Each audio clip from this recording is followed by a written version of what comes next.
Something happened a few years ago that I still can't explain. When my grandfather died, my family spent a week cleaning out his house. It was an ordinary place. Small living room, old furniture. The weird thing started with a phone call. The house phone rang while we were packing boxes. My aunt answered. Nobody spoke. Just static. A few minutes later, it rang again. Same thing.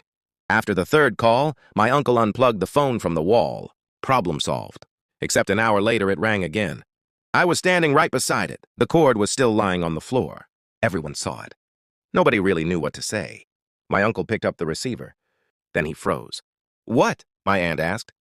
He didn't answer. A few seconds later, he slowly put the phone down. He looked pale. Later, he told us he heard my grandfather coughing. Nothing else. Nobody believed him. Not at first. Over the next few days, the phone kept ringing.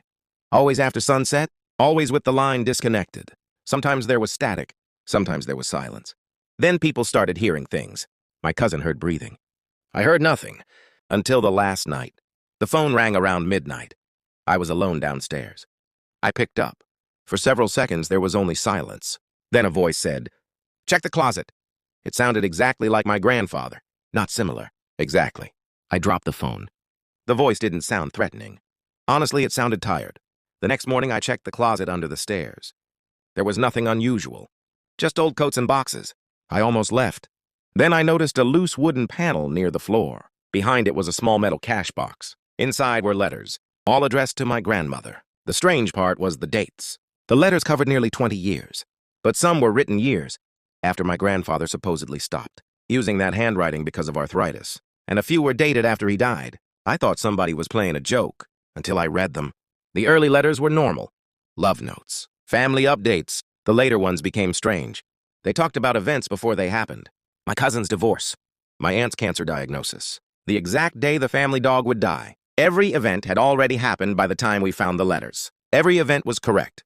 The final letter had never been opened. It was addressed to my grandmother. She had died 6 years before him.